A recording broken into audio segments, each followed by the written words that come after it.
Carta do apóstolo Paulo aos Efésios.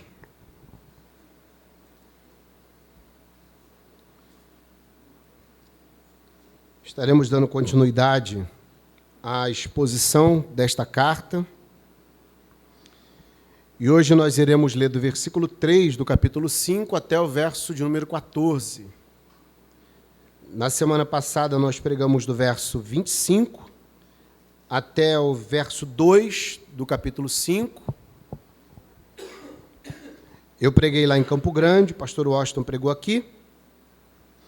E hoje nós iremos continuar do verso 3 até o verso de número 14.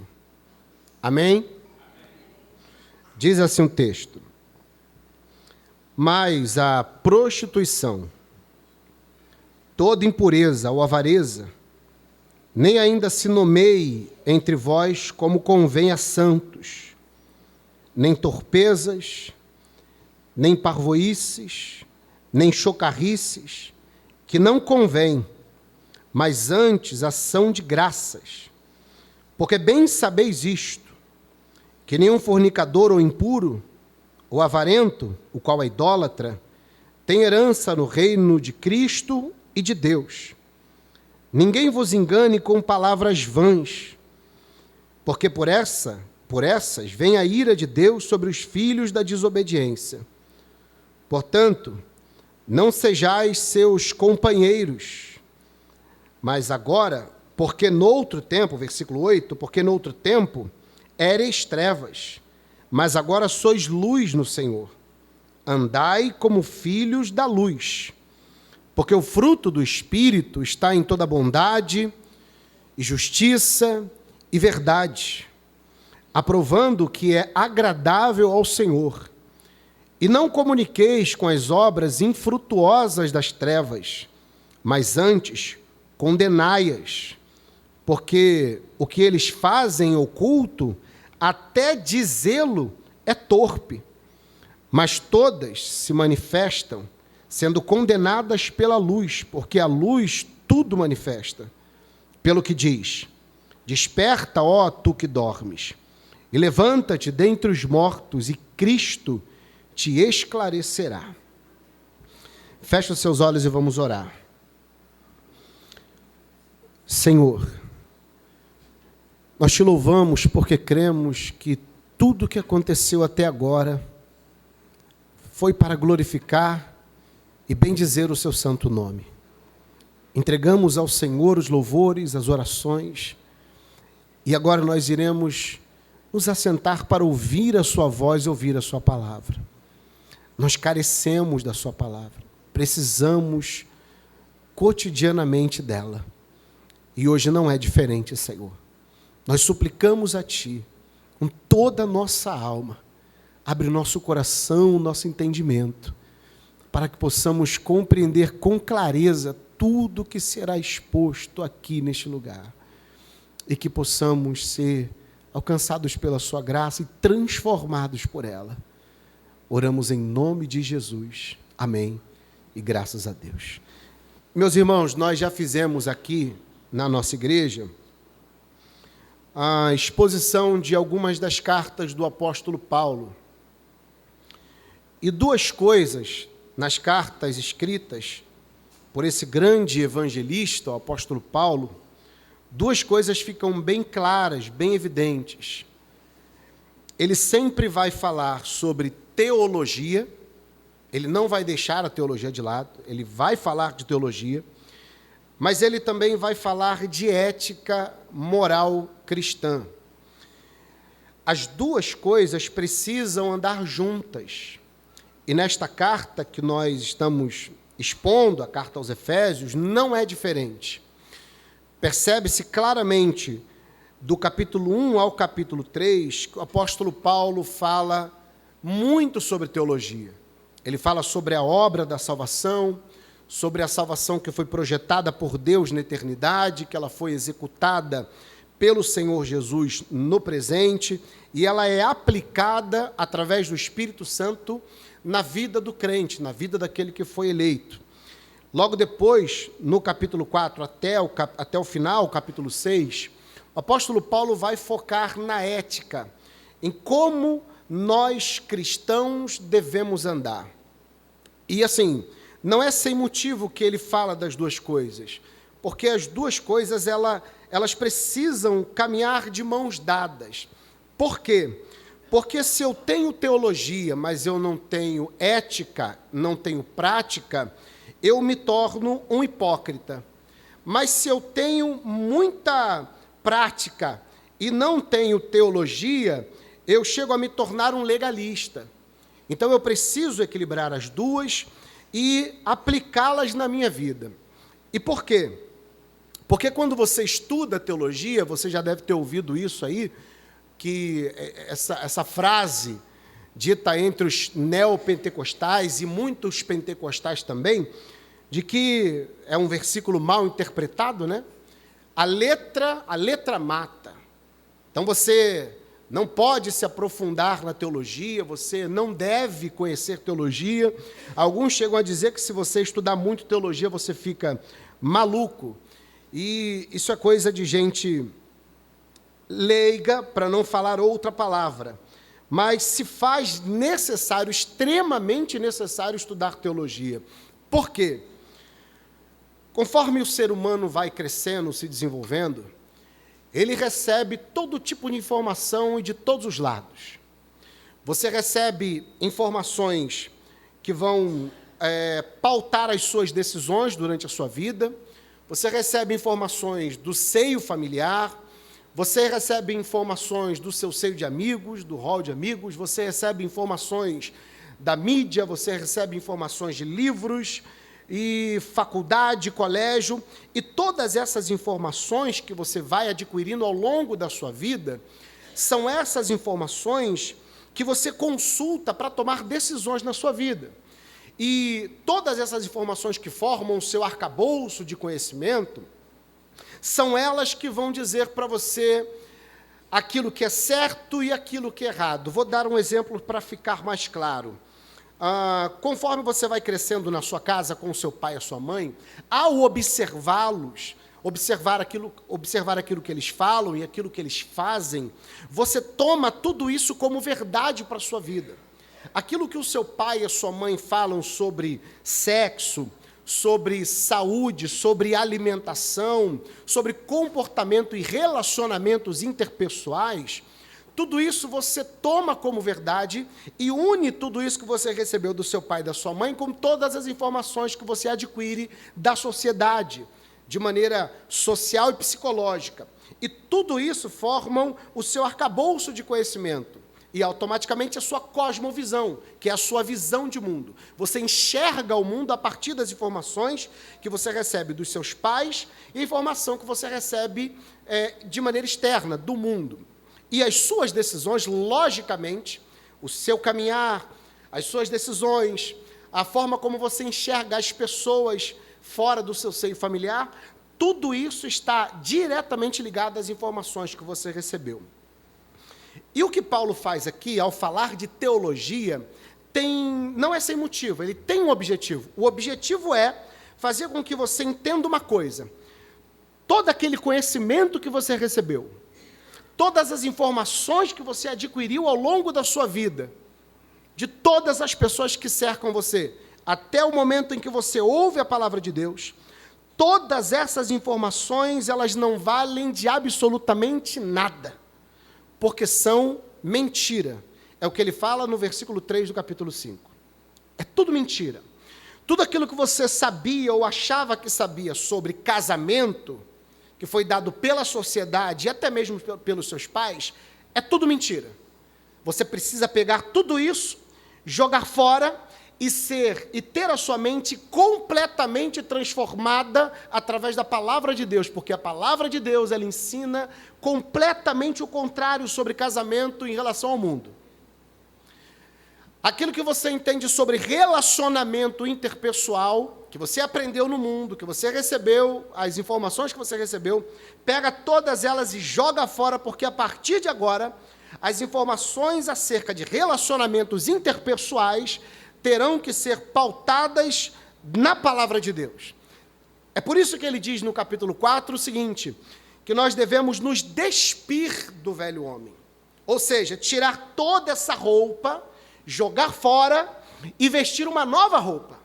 E essa nova roupa, ela está diretamente ligada a uma mudança de mente. E a mudança de mente do cristão acontece a partir do momento que ele aprende sobre teologia, o estudo de Deus. Quando ele entende o que Deus fez por ela, quando ele entende quem é Deus, o que ela recebeu e quem ela era.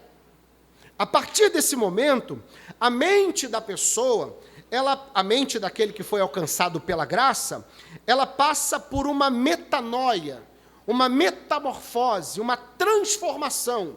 E essa transformação de mente, automaticamente, vai fazer com que os seus pensamentos, as suas atitudes, a forma como você enxerga o mundo também seja transformada.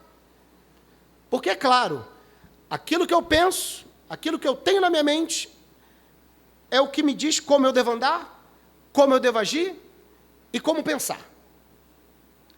Minha mente foi transformada pela palavra, eu preciso pensar diferente, falar diferente e andar diferente. E é isso que Paulo ensina do capítulo 1 ao capítulo 3. Ensina teologia para que a mente do crente seja transformada. É o que eu falei quando a gente começou a pregar sobre Efésios. É como se, através da teologia, você ajustasse a sintonia fina da TV, da sua vida. Você passasse agora a enxergar com mais clareza quem você de fato é em Cristo Jesus e o que você recebeu. Porque quando você enxerga isso, a sua vida começa a ser transformada, as suas decisões, elas são tomadas de maneira diferente, o seu pensamento muda e a maneira como você enxerga o mundo é completamente diferente. Por exemplo, eu gosto muito de estudar leis, porque eu faço concurso, e eu estudo um pouco sobre lei, estudo um pouco sobre português. E assim, é algo extraordinário. Quando você começa a estudar e aprender, você enxerga tudo diferente. Parece que antes você estava completamente em trevas. E agora, os seus olhos se abriram e você, caramba, eu nunca tinha prestado atenção nisso. Os seus olhos foram abertos, os seus ouvidos foram abertos, a sua mente expandiu, e agora você enxerga as coisas com clareza, e quando você enxerga as coisas com clareza, fica muito mais fácil de você tomar qualquer tipo de decisão. Por isso Paulo fala sobre teologia, porque ele sabe que a mente precisa ser transformada. E é claro, automaticamente o seu comportamento vai mudar. Aí quando ele chega no capítulo 4, ele começa dizendo assim, vocês precisam andar assim. Entenda uma coisa que eu vou dizer para você. Algumas pessoas pegam esse texto para dizer assim, que para eu ser cristão, eu preciso pegar todo esse catálogo de coisas que Paulo diz que eu não devo fazer e aplicá-lo na minha vida. E não é dessa forma que nós devemos enxergar isso aqui. O que Paulo diz aqui é o seguinte, o pressuposto de Paulo é, vocês já são santos. Amém? Ele está falando para a igreja. Vocês já são santos. Santos no sentido de serem separados.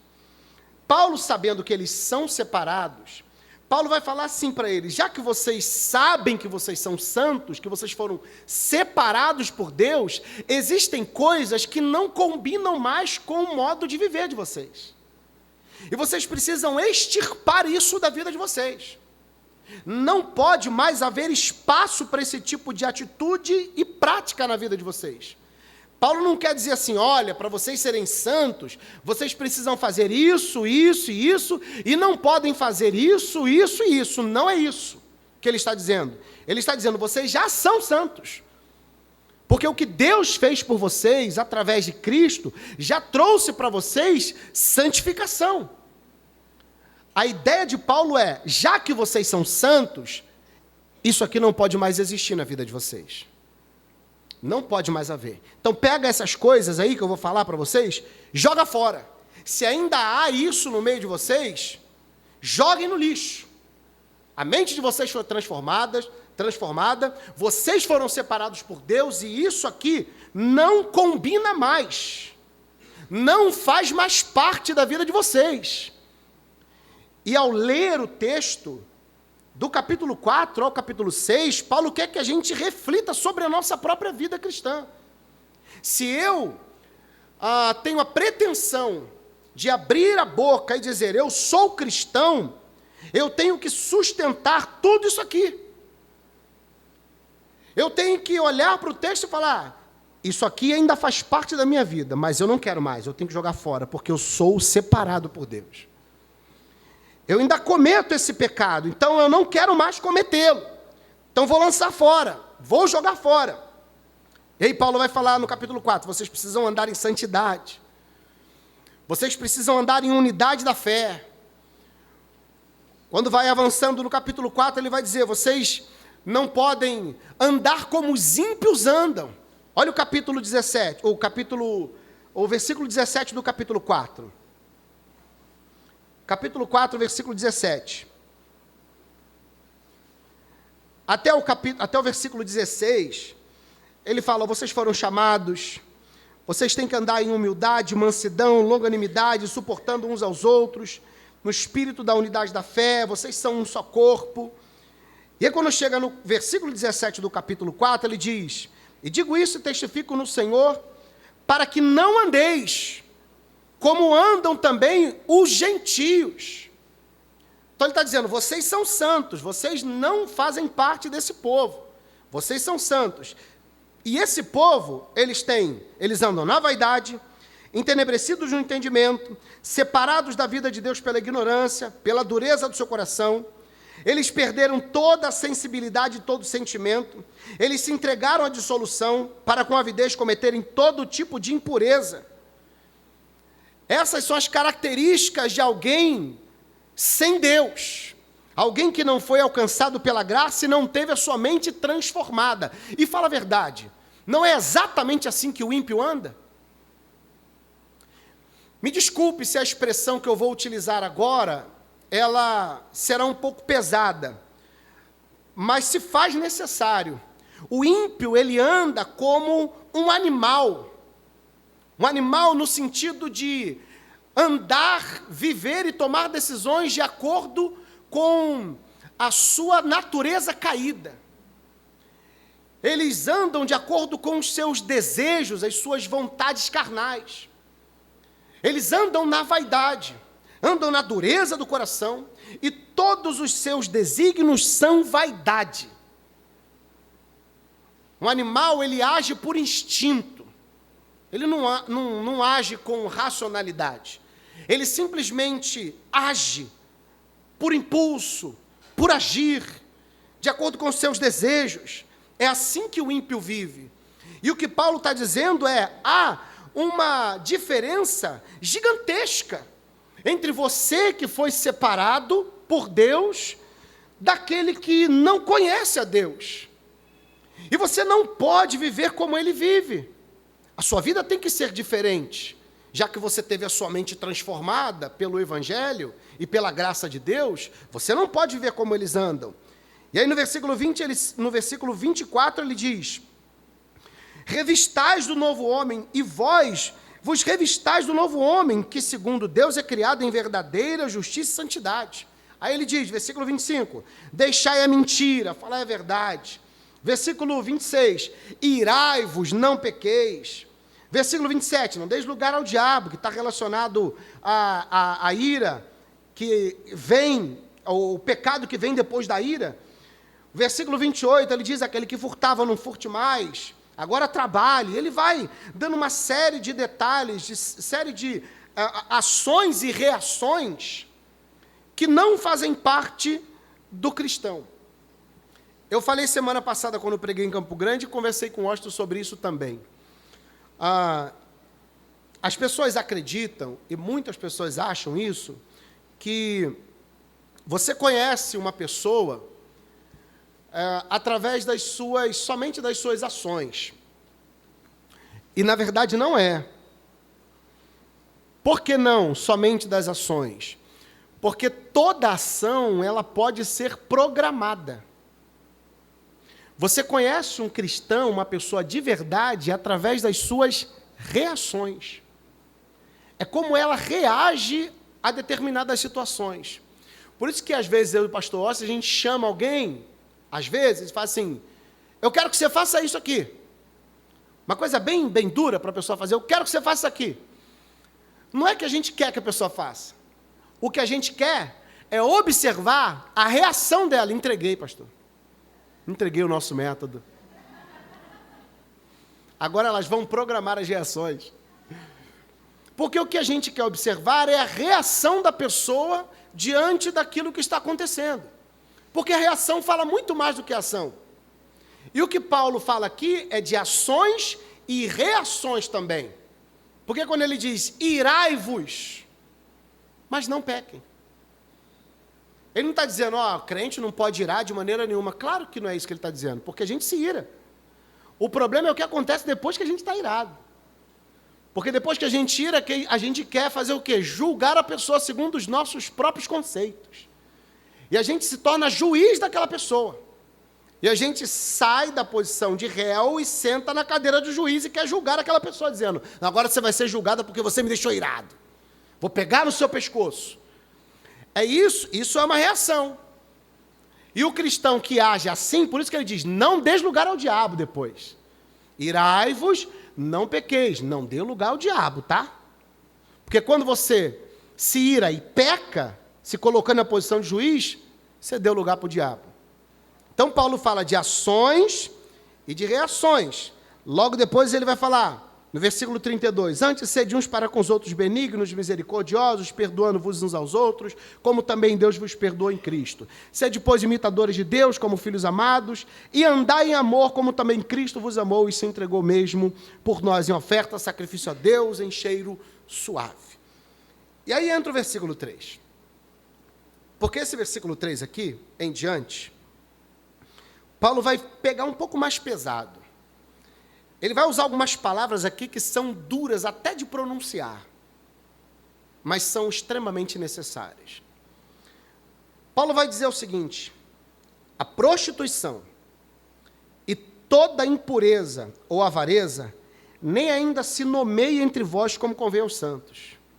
Lembre-se que Paulo, o pressuposto que ele usa aqui é que todo cristão já é separado. E o que ele está ensinando para a igreja é, vocês são santos. Então, existem coisas que não podem ser feitas no meio de vocês, nem ditas. É vergonhoso até falar. A palavra prostituição aqui no grego é porneia. E porneia significa todo tipo de relação sexual ilícita. Seja ela qual for, eu sei que a sua mente vai aparecer na sua mente aí um monte. Incesto, adultério, fornicação, todo tipo de ato sexual ilícito, todo ele. Ele está dizendo que isso não pode estar no meio de vocês, nem impureza ou avareza. Agora, preste atenção aqui. Eu sei que, já de imediato, quando você ouve isso aqui, você já quer aplicar isso nos dias de hoje, mas vamos voltar um pouquinho e entender o contexto que Paulo está dizendo isso aí. Tá? O império que dominava naquela época era o Império Romano. E a cidade que Paulo está pregando é a cidade de Éfeso. A cidade de Éfeso tinha lá o templo da deusa Ártemis, ou a deusa Diana, que era um antro de prostituição. Ao redor do templo da deusa Diana, haviam vários prostíbulos. Então, a prostituição, não só no primeiro século, mas durante toda a história da humanidade, o sexo, a prostituição, sempre foi algo que foi naturalizado ou normatizado, ou, acho que a palavra correta é essa, normalizado, pronto. Algo que foi tratado como uma coisa que é natural, tem que ser feito, independente se é no casamento ou de forma recreativa e casual. Sempre foi assim. Só que ao longo do tempo parece que isso foi piorando. E na época de Paulo não era diferente. Tanto em Éfeso, como na capital romana, como em todas as outras cidades pagãs, era comum o sexo casual e o sexo recreativo. Entre homens com homens, entre mulheres, zoofilia, pedofilia, tudo isso era comum e era prática. Os gnósticos acreditavam que o corpo é o claustro da alma, é a prisão da alma, e o que presta de verdade é só o espírito. O corpo para nada presta. Então você pode desfrutar de todos os prazeres possíveis que o seu corpo pode proporcionar a você, porque depois essa matéria aqui, esse corpo, ele vai ser jogado numa cova, vai apodrecer e não vai servir mais para nada. Mas Paulo diz o contrário, na carta aos Coríntios, ele diz, não. O corpo será ressuscitado e o espírito é imortal. Isso para os gregos era uma coisa louca, era uma coisa absurda. Tanto é que quando Paulo vai pregar sobre ressurreição, vai falar que Cristo ressuscitou, eles olham para Paulo e dizem, isso aí a gente te ouve outra hora. A gente não quer saber disso não, porque eles não acreditavam nisso. Então você podia pegar o corpo e fazer tudo que você queria, tudo que você quisesse fazer com ele. Entregar o seu corpo a todo tipo de prazer.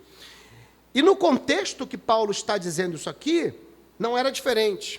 Para você ter ideia, se você pegar uma obra de Suetônio, conta a história dos 12 Césares, tem um trecho que ele fala sobre Nero, e ele diz que Nero pegou um jovem chamado Esporo, e o jovem era tão belo, que ele mandou castrar o jovem e vesti-lo com roupas nupciais, roupas de mulher, para que esse jovem se tornasse a sua esposa e, posteriormente, ele se casasse com esse jovem. Tamanho absurdo, tamanho a entrega desses homens à impureza sexual, à porneia. Sexo com mãe, com o próprio filho, uma coisa aterradora. E isso era comum. E os cristãos de Éfeso agora precisam entender que isso não faz mais parte da vida deles, não faz mais, porque todo esse tipo de impureza não faz bem nenhum para o corpo, que um dia será ressuscitado. Não faz bem, porque o pressuposto de Paulo aqui é de que o corpo, o nosso corpo, ou nós como igreja, fazemos parte do corpo de Cristo. E se nós entregarmos os nossos membros a prostituição, a porneia, a impureza, é como se estivéssemos entregando o corpo do próprio Cristo à impureza. E nós não devemos viver assim. Na primeira carta aos Coríntios, no capítulo 6, versículo 16 até o 18, Paulo bate de maneira dura sobre isso. Nós não podemos nos entregar à impureza, porque todo aquele que se entrega à impureza está condenando o seu próprio corpo e atraindo para si a própria condenação. Um texto de Charles Spurgeon, que ele diz assim, eu quero ler com você, o texto é muito longo, eu não consigo ler de cabeça, não. Ele diz assim, a impureza gera decomposição. Você sabe o que é decomposição? O erro é corrupção. Toda coisa má leva dentro de si as sementes de sua própria morte. Porém, a verdade de Deus não tem corrupção. É a semente vivente e incorruptível, que vive e permanece para sempre. O que é perfeitamente puro não se fermenta, porque não contém os germes da decomposição, nem passa, mas permanece para sempre. Ele diz que a impureza e a prostituição, ela faz com que o nosso corpo apodreça ao longo dos anos. Irmãos, no primeiro século, um homem que nasceu no ano 106 da era cristã, um homem chamado Marco Túlio Cícero, ele faz um comentário sobre essa questão do sexo, da libertinagem, do sexo casual e recreativo, e ele diz o seguinte, eu quero ler para vocês. Ele diz assim, se alguém pensar que o jovem deve ser proibido absolutamente o amor às cortesãs, mantém uma posição rígida em extremo. Não posso contradizer o princípio que o tal sustenta, mas não só está em desacordo com a conduta licenciosa permitida por nossa época, mas também com os costumes e concessões dos nossos antepassados. Quando não se fez isso? Quando alguém o condenou? Quando alguém o condenou? Quando negou tal permissão? Quando o que agora é legal, não foi legal. Ou seja, é como se ele estivesse dizendo, os jovens se entregarem de maneira deliberada à prostituição, sempre foi algo normal. Quem um dia contestou isso? Onde diz que isso é errado? Quem diz que é errado algo que a gente sempre soube que é legal? Sabe qual é a tentativa aqui? Relativizar.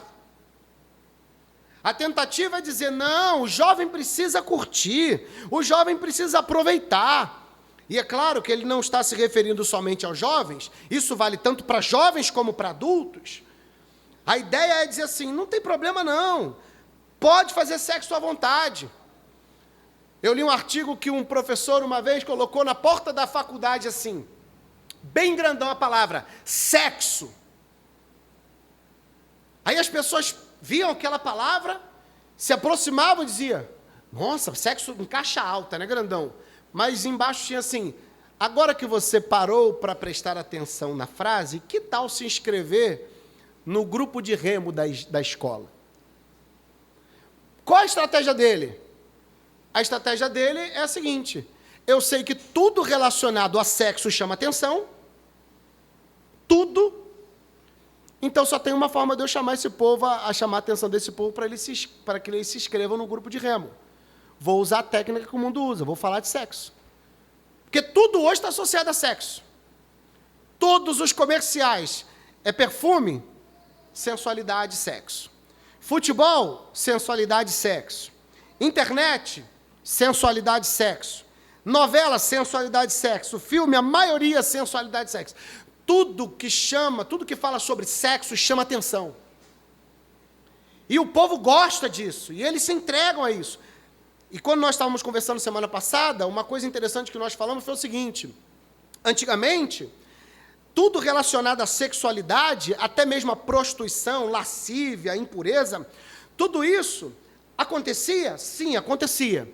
Mas eles tinham um pouco mais de vergonha, um pouco mais de pudor, um pouco mais de receio em falar, para não serem taxados de promíscuos, libertinos. De um tempo para cá, de alguns anos para cá, não tem mais vergonha. Não existe mais pudor.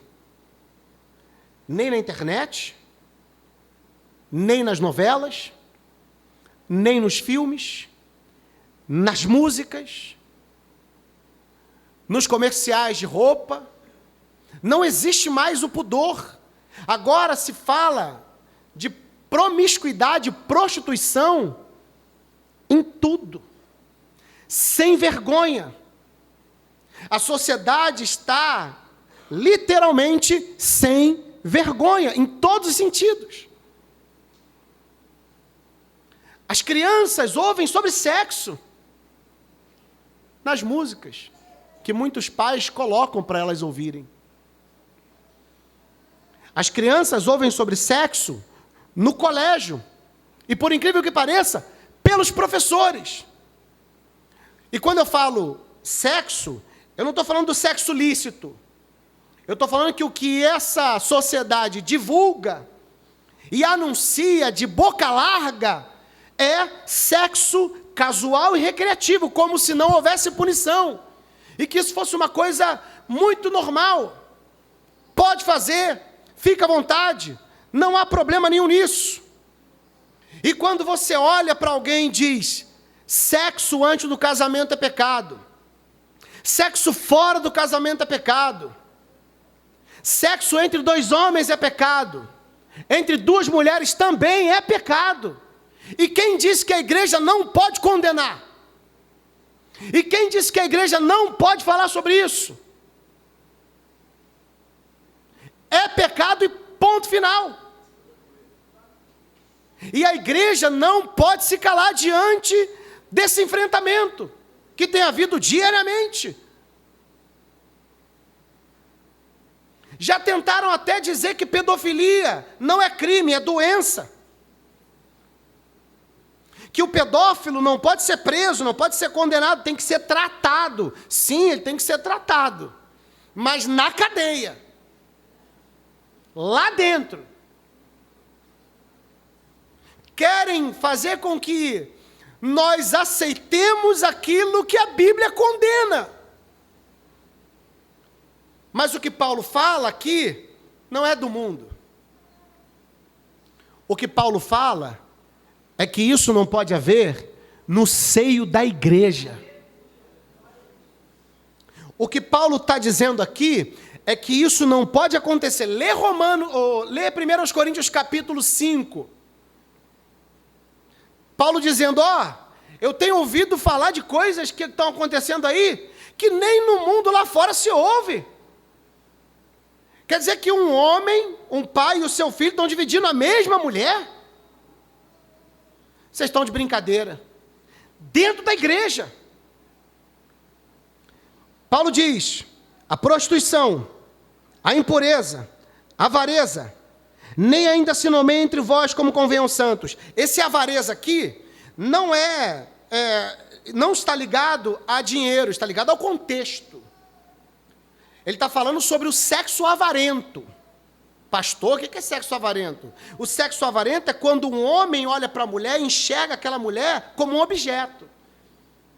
Com egoísmo. Ele olha para a mulher dizendo assim, eu vou usá-la só para satisfazer o meu próprio prazer. É isso que ele está falando aqui. E ele está falando isso para a igreja, tá? Para a igreja. Não pode haver isso no nosso meio. Impureza, joga fora. Tira isso. Prostituição, piorou. Avareza, piorou. Por que ele fala isso? Porque Paulo sabe que tem homens que são crentes, que olham para suas mulheres como objetos. E são egoístas. E acham que a mulher é um objeto que está ali só para dar prazer para ele, e o que importa é o prazer dele. Agora, se ela sente dores, se ela está com algum problema, não importa. O que importa é que eu quero me satisfazer. Esse é o sexo avarento. E ele diz que isso não pode acontecer na igreja, isso tem que ser jogado fora. Versículo 4. Nem torpezas, nem parvoices, nem chocarrices que não convém, mas antes ação de graças. A palavra parvoices significa imbecilidade. É forte a palavra, né? Imbecilidade. E a palavra chocarrice, zombaria. Ele está dizendo que no seio da igreja não pode ter zombaria nem imbecilidade. Que o trato que nós temos que ter uns com os outros tem que ser um trato de ação de graças. Não é de zombaria. E quando ele fala de zombaria, ele está dizendo zombaria, porque ainda há, na igreja, e há em todas as igrejas, níveis sociais. Tem gente que tem uma vida financeira um pouco mais segura, outros nem tanto assim. E a zombaria se dá quando aquele que tem uma vida financeira muito boa zomba daquele que não tem nada. Por exemplo, aquele que tem dinheiro se veste bem, igual o Washington. Se veste bem com as camisas floridas, com borboleta e tudo. Nunca mais usou a camisa da borboleta, só porque eu falei. Aí se veste bonitinho, mas aí tem um irmão que não tem tantos recursos, e aí vem com uma roupa mais simples. Aí aquele irmão que deveria amá-lo, ele zomba. Ih, olha lá. Zombaria. Isso não pode haver no meio da igreja, no seio da igreja.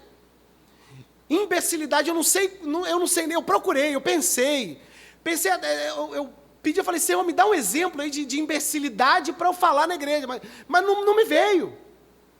Porque só a palavra já é tosca, já é torpe. É uma palavra suja, podre, porque o torpe aqui do grego é a mesma coisa que, a mesma raiz de palavra podre. Imbecilidade. Não pode haver chocarrice, zombaria, imbecilidade, porque isso não convém. Não convém. Ele diz, substitua. E o que é legal de Paulo é que ele faz assim, ele não só diz o que nós não podemos fazer, porque é feio, né? Você chegar para a pessoa, não faz isso, não faz isso, não faz isso. É como se ele estivesse dizendo assim, pega isso e substitui por isso. Porque parece que é uma listinha de regras que nós não podemos fazer. Não pode isso, não pode isso, não pode aquilo. Ele diz, não, sabe isso aqui, que é comum lá nos ímpios? Isso não pode ter aqui na nossa igreja. Se tiver alguém, joga isso fora e troca. Tira essa roupa suja, essa roupa velha, e coloca essa aqui, ó, limpinha, branquinha, de pureza, de santidade, de honestidade, de verdade, de ação de graças. Coloca a zombaria de lado, a imbecilidade de lado, porque isso não convém, não faz parte daquele que é santo, daquele que é separado. E ele diz, antes, ações de graças. Vocês lembram quando eu falei aqui, quando eu comecei a pregar Efésios, eu disse assim, se vocês entendessem o que Paulo está querendo dizer aqui do capítulo 1 ao capítulo 3, o comportamento de vocês ao entrarem na igreja domingo seria diferente. Porque vocês não entendem com clareza o tamanho daquilo que vocês receberam. Vocês entrariam aqui saltitantes, cantando, louvando a Deus, e bendizendo ao Senhor, e olhando para o seu irmão de maneira diferente. Não é porque ele tem uma condição financeira diferente da sua, não é porque ele se veste melhor do que você, não é porque ele tem cabelo, ou porque ele não tem, ou porque ele é mais magro, ou porque ele é mais gordo, ou porque ele não fala tão bem quanto você fala. Não interessa, isso tudo não importa. Nós somos irmãos em Cristo e isso não pode haver no nosso meio. Irmãos, os nossos laços são muito mais fortes e mais profundos do que o laço sanguíneo que você tem com seu irmão. Porque se o seu irmão, ou sua mãe, ou seu pai não se converterem a Cristo, o seu relacionamento com ele termina nessa vida. Se acaba aqui. Mas você conhece alguém que não tem o seu sangue, mas tem a mesma fé que você, e o seu laço com ela perdurará por toda a eternidade. Então o laço é muito mais profundo. Não que você tenha que tratar o seu irmão carnal de maneira diferente do seu irmão espiritual. Não, mas que você tem que olhar para o seu irmão espiritual de maneira diferente. Não como um competidor ou com alguém inferior a você, não. Mas como alguém que você tem que olhar e você tem que amá-lo com todos os seus defeitos, independentemente dos defeitos. Que desafio, irmãos. Que desafio. Ações de graças, alegria. Eu digo, o povo cristão tem todos os requisitos para serem o povo mais feliz da terra. Mas o que a gente mais encontra é cristão de cara amarrada, cristão emburrado, cristão que não abre a boca nem para falar aleluia. Versículo 5. Diz assim, porque bem sabeis isto, que nenhum fornicador, ou impuro, ou avarento, que é idolatria, tem herança no reino de Deus e de Cristo. Você lê o texto e vê assim, reino de Deus e de Cristo. Será que são dois reinos diferentes? Para você entender esse reino de Deus e reino de Cristo, você tem que ir lá em 1 Coríntios capítulo 15, versículo 22 a 28. Quem reina hoje no trono? Hein, igreja? Responde. Quem reina? Cristo. Apocalipse capítulo 5 diz que ele reina. Ele tomou o livro da mão de Deus. Ele reina, ele é rei, ele é o Senhor. Está acima de todo nome, de todo principado, toda potestade. Ele reina. Só que vai chegar um dia que Cristo vai pegar o reino e vai entregar a Deus, para que Deus seja tudo em todos. Por isso que ele diz, aqueles que cometem essas coisas, que vivem dessa maneira, eles não fazem parte nem do reino de Cristo, que já está em andamento, em execução, e muito menos no reino de Deus, que é o reino pleno futuro que virá. Não tem como. Esses dias eu ouvi uma moça dizendo assim, meu comentário foi embaixo: pai, perdoai-lhes porque eles não sabem o que falam. Não é o que fazem, é o que falam. Ela disse assim, eu fiz um trato com Deus. Aí eu, Abraão? Fiz um trato com Deus. Eu disse a Deus que eu seria uma boa pessoa, que eu seria uma boa esposa, que eu seria uma boa mãe, que eu ajudaria o máximo de pessoas que eu pudesse e que eu trabalharia para salvar vidas. E se mesmo assim ele decidisse me mandar para o inferno porque eu sou trans, eu iria para o inferno feliz. Porque se ele me manda para o inferno mesmo eu fazendo tudo isso, ele não é Deus. Aí você percebe, você fala isso agora, isso que você está falando agora, meu Deus, que absurdo. Sabe por que você fala isso? Porque a teologia transformou a sua mente. Você aprendeu. E hoje você enxerga de maneira diferente. Mas essa pessoa não entende nada de Deus e muito menos de Bíblia. Porque se ela entendesse um pouquinho, ela teria a noção de que as obras dela diante de Deus são trapo de imundícia. Não valem de nada, não prestam para nada. Não adianta, tudo que você faz, você nunca vai conseguir nada de Deus através das suas obras. Nada. Hoje você diz, meu Deus, que absurdo. Louvado seja Deus, porque você passou por uma metanoia. E hoje você enxerga as coisas com clareza. Mas se fosse em outro tempo, você talvez daria razão para ela. Dá para relativizar aborto? Sim ou não? Não! Mas tem muito crente que defende o aborto. Dá para relativizar o sexo? Não! Sexo lícito bíblico dentro do casamento. Abençoado por Deus. Tudo que acontece fora é contra a palavra de Deus, é rebelião contra Deus. Tudo. E uma mulher falar um negócio desse é porque não conhece nada e a mente dela ainda está cauterizada pelo pecado, pelo diabo e pelo mundo. Completamente. Versículo 5. Porque bem sabeis isto, que nenhum fornicador, impuro, avarento, qual a idolatria, tem herança no reino de Deus e de Cristo. Uma pessoa como essa não está participando do reino de Cristo e muito menos vai participar do reino de Deus. Lembra que Paulo disse que os santos, os separados, a igreja, já está assentada com o Senhor nas regiões celestiais. Olha que privilégio. Nós já estamos no reino de Deus. Nós não entraremos, nós já estamos no reino de Cristo e automaticamente estamos no reino de Deus. Por isso, nada disso pode fazer parte da nossa vida. Tem um detalhe que eu esqueci de falar. Eu estava pesquisando um dado e eu percebi que em 7 dias, no dado, em 7 dias, durante 7 dias que tem uma semana, uma pessoa não passa 5 sem acessar pornografia. De 7 dias, 5 ele está mergulhado em prostituição, impureza, lascívia, pornografia. E se você alimenta a sua mente com isso, automaticamente, você só vai pensar nisso. Só nisso, e o tempo todo.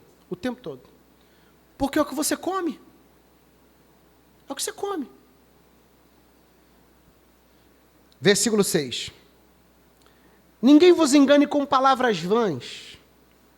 Sabe o que é a palavra vã? Aquela palavrinha sorrateira. Não, rapaz, que isso?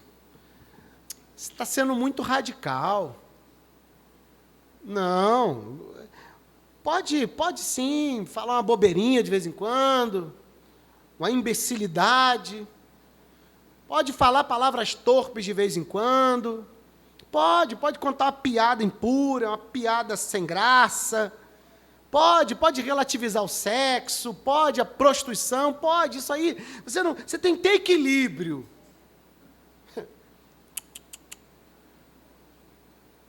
Extirpar. Jogar fora. Se livrar disso. Além de se livrar, você precisa colocar outra coisa no lugar.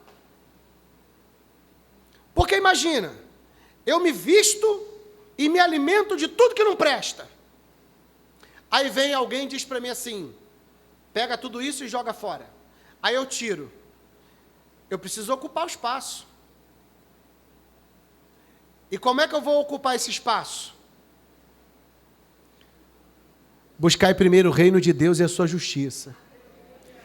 Busca as coisas que são do alto. O tempo todo a palavra diz, medita na palavra de dia e de noite, busca as coisas do reino. Medita na palavra, busca o reino, medita na palavra, busca o reino. Eu vou tirar o que não presta, mas eu tenho que colocar alguma coisa no lugar. E o que eu vou pôr? Oração. Eu compartilhei um dia desse uma entrevista com um médico. A entrevista do médico era uma coisa extraordinária. Ele é um médico neurologista, cientista, eu até compartilhei com o pessoal da Escola de Silêncio. Ele diz que os médicos sempre disseram que o cérebro ele não se expande. Ele não se expande. Pelo contrário, ao longo da vida você vai perdendo neurônios, porque eles vão queimando, você vai perdendo. Ainda mais com o uso de entorpecentes, drogas, esse tipo de coisa, o seu cérebro ele vai só diminuindo. A massa cinzenta vai só se queimando e diminuindo. E aí esse médico fez uma experiência, ele colocou um camarada numa máquina e colocou uma música para ele ouvir. E aí ele percebeu que um lado do seu cérebro se enchia de sangue no momento em que ele ouvia aquela música. Colocou um filme para ele assistir, e no momento que ele assistiu o filme, outra parte do cérebro se enchia de sangue e aquela região ficava mais acelerada, trabalhava mais. E aí ele pediu para o cara orar, para o camarada começar a orar. E ele percebeu que essa parte frontal aqui se encheu de sangue, e conforme o tempo ia passando, quanto mais ele orava, mais enchia de sangue, até chegar no limite de 7 ml de sangue nessa região. E o que eles nunca tinham prestado atenção é que o cérebro nessa região começa a se expandir no momento em que você começa a orar. E essa parte aqui é a parte responsável pelas suas decisões. Ou seja, quanto mais você ora, mais essa parte frontal se expande e mais facilidade você tem de tomar decisões assertivas da sua vida. Ou seja, tirei impureza, tirei prostituição, tirei pornografia, tirei brincadeira sem graça, tirei imbecilidade, joguei todo tipo de chocarrice e jombaria fora. O que eu ponho no lugar? Oração. Palavra de Deus. Porque aí minha mente se enche de sangue, ela se expande e eu consigo tomar decisões com mais sabedoria. E é lógico que toda decisão que você vai tomar, enchendo a sua mente de oração, e enchendo a sua mente da palavra de Deus, todas elas serão de acordo com aquilo que diz a palavra de Deus. Então tira tudo isso e ocupa com oração. Ocupa com a leitura da palavra. Medita na palavra de dia e de noite. E aí sim, a sociedade e as pessoas que estão ao seu redor notarão de fato a diferença na sua vida. Versículo 6. Ninguém vos engane com palavras vãs, relativismo, humanismo. Esqueça isso, não dê atenção para isso. Porque por essas vem a ira de Deus sobre os filhos da desobediência. Portanto, versículo 7. Não sejais seus companheiros. Em algumas traduções está coparticipantes. Ou seja, não compactuem. A pior coisa que existe é você falar que é crente, cristão, mas quando você está diante de pessoas que estão concordando com o pecado porque relativizam e humanizam muitas coisas, você não pode concordar. Quem está me ouvindo aí? E não pode ter medo não, gente. Tem um monte de cristão banana, covarde, que não se posiciona. O que é pecado hoje, vai ser pecado amanhã e será pecado sempre. Ah, mas os tempos mudaram, não importa. Ah, nós vivemos numa sociedade, não importa, pecado é pecado. Qual a diferença de roubar uma carteira com R$5 e 5 milhões? É roubo. Então não dá para compactuar com esse tipo de coisa. Homossexualidade é pecado ou não é? É, e ponto final. Ah, depende nada. Adultério é pecado? É pecado. Prostituição, mentira, lascívia, impureza é pecado? É pecado, ponto. Não dá para dizer, ah, mas, né, vamos relevar. Não tem essa de relevar, não. Que cristão que é você? Que cristão que somos nós? Não sejam seus companheiros. Olha o versículo 8. Porque noutro tempo erais trevas, mas agora sois luz no Senhor. Andai como filhos da luz. Irmãos, você prestou atenção no texto que você leu agora? Comigo? Ele não diz assim, noutro tempo vocês estavam em trevas. Não, ele diz, vocês eram trevas. Ou seja, nós éramos trevas. Nós não cometíamos pecado, nós éramos pecado. Nós não estávamos em trevas, nós éramos. Olha que coisa espantosa. Só que agora ele está dizendo, agora vocês não estão na luz, vocês são luz. Por isso que Jesus disse, vocês são o sal da terra e a luz do mundo. Quando alguém se aproxima de você, o que ela quer encontrar? Porque se você diz, eu sou cristão, a pessoa imagina, poxa, ele é cristão, vou me aproximar dele, eu vou ouvir uma palavra de consolo, eu vou receber um conselho, uma orientação, um homem sábio, um homem que lê a Bíblia, um homem religioso, entre aspas. Mas quando a pessoa se aproxima de você para procurar tudo isso, o que é que ele encontra? O reflexo dela. Porque você pratica as mesmas obras, age da mesma maneira e tem a mesma visão que ela. Ou seja, não há luz em você. Você ainda é trevas.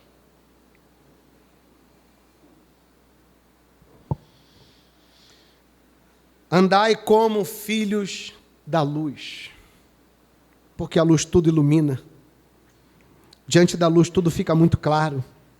Diante da luz tudo é revelado.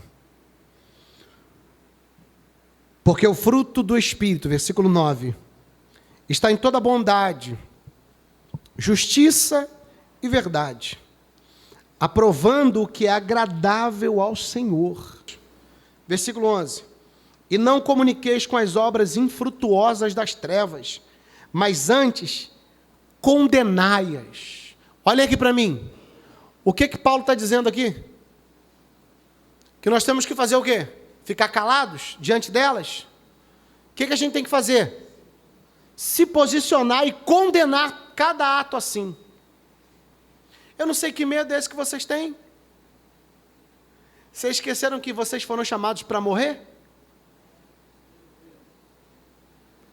Vocês não foram chamados para viver uma vida plena, feliz, maquiada e penteada, como princesas e princesos.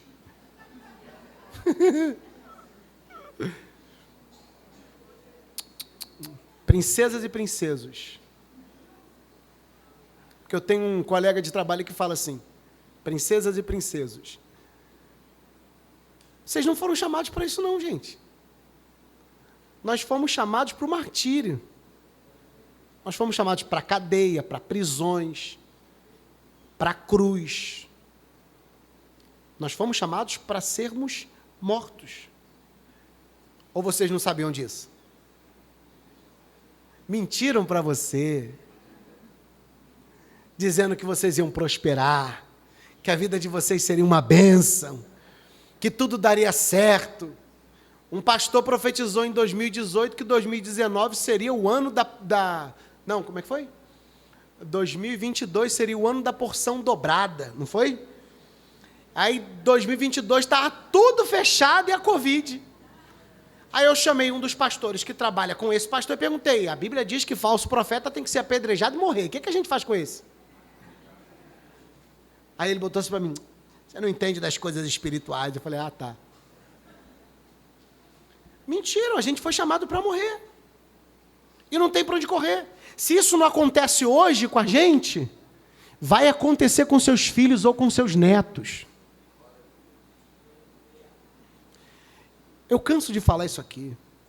E se você não ensinar isso para eles, eles vão sucumbir. E vão negar a fé. Então sentem com seus filhos e digam, meu filho, todo cristão foi chamado para morrer. Por quê? Porque nós andamos na contramão do mundo. Tudo aquilo que o mundo ensina, relativiza, a Bíblia condena. Por isso que você precisa passar por uma metanoia. A transformação da sua mente. Vamos continuar. Versículo 11. Não comuniqueis com as obras infrutuosas das trevas, mas antes condenai-as. Abra a boca e fala, homossexualismo é pecado. Ponto final. Sei que vai ter um monte de gente na internet, mas entre mim e você está a palavra de Deus. Quer discutir? Discute com a palavra e com Deus. Vamos continuar. Versículo 12. Porque o que eles fazem em oculto, até dizê-lo é torpe. Eu não posso, porque é podre, a palavra torpe é podre, é inconveniente eu falar. É claro que não é que não pode ser dito, não pode ser debatido ou estudado sobre isso. Mas Paulo está dizendo que até falar isso deveria trazer uma sensação de asco em nós. Até falar, porque o que nós encontramos, ou o que nós vemos no mundo em relação a toda impureza, a tudo isso aqui que Paulo falou aqui, é algo que deixa a gente meio apavorado. E por que ele diz que nós não podemos nem comentar, não é nem bom falar? Porque tem coisas que você não sabe.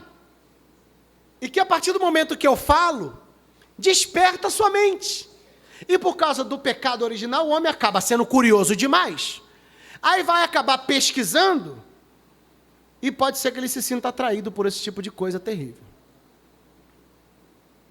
Porque tem cada coisa, uma pior do que a outra. Eu acredito que você já deve ter visto muita coisa. Muita coisa. Mas pega tudo isso que você já viu, fica para você. Não se deve nem conversar sobre, de tão repugnante que é. E para não despertar o interesse, principalmente dos jovens. Porque na igreja tem jovem, tem criança aqui na igreja. Imagina se eu falo de algo terrível que é feito no mundo, entre os ímpios, que eles fazem como uma normalidade gigantesca. Se eu falo isso aqui, aquilo que eles não sabem, eles não conhecem. Então eu não falo, porque se falar, o que eles fazem? A mãe e o pai que está acostumado a largar o celular na mão do filho sem monitorar, ele vai lá, deixa eu pesquisar o que é isso aqui. Gente. Aí olha como é que fica a cabeça dessa criança. Então, Paulo diz, só mencionar isso é torpe, é repugnante. Versículo 13, para a gente terminar. Mas todas se manifestam sendo condenadas pela luz, porque a luz tudo manifesta. Irmãos, nada fica oculto diante da luz. Como é que você sabe que matar é pecado?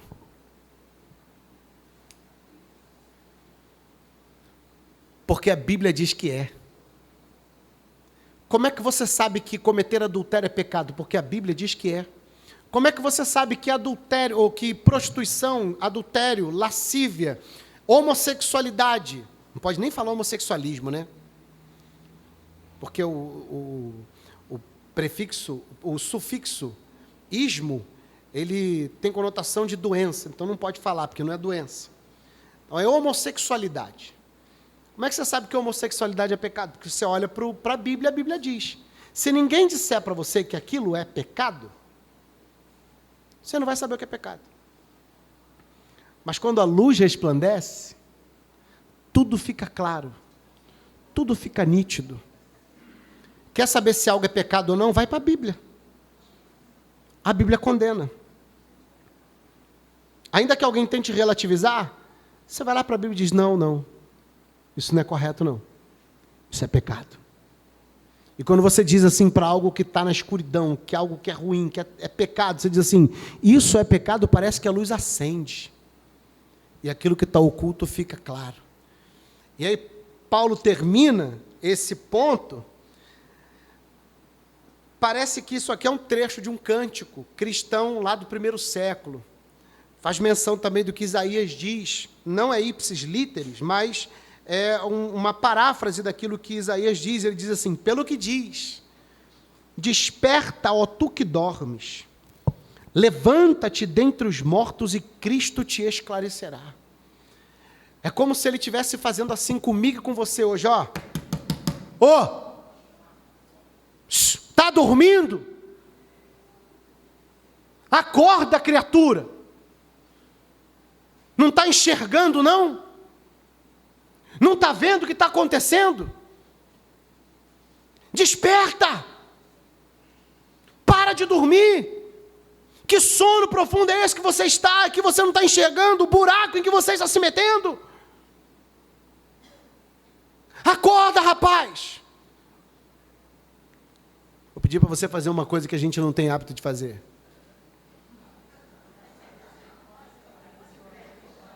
Você já sabe, né? Já até conhece, né? Cutuca o Osto aí do lado e fala, acorda, Osto! Desperta, meu irmão! Acorda! Parece que a gente está andando assim, ó.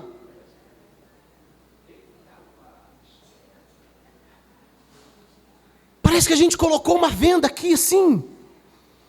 E a gente não consegue enxergar nada. Olha o que está acontecendo ao seu redor.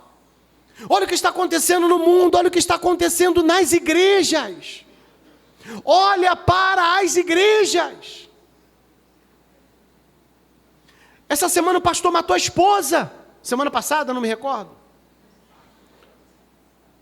Eu não sei o motivo, mas dizem que a esposa descobriu que ele estava tendo um relacionamento homoafetivo. Um relacionamento com outro homem. Não sei se é verdade. Será que isso não tem que despertar você, dar um chacoalhão em você e falar assim, opa, peraí, eu estou dormindo. Paulo diz, desperta, ó tu que dormes, levanta-te dentre os mortos e Cristo te resplandecerá, te esclarecerá, fará com que você enxergue e perceba o que está acontecendo ao seu redor.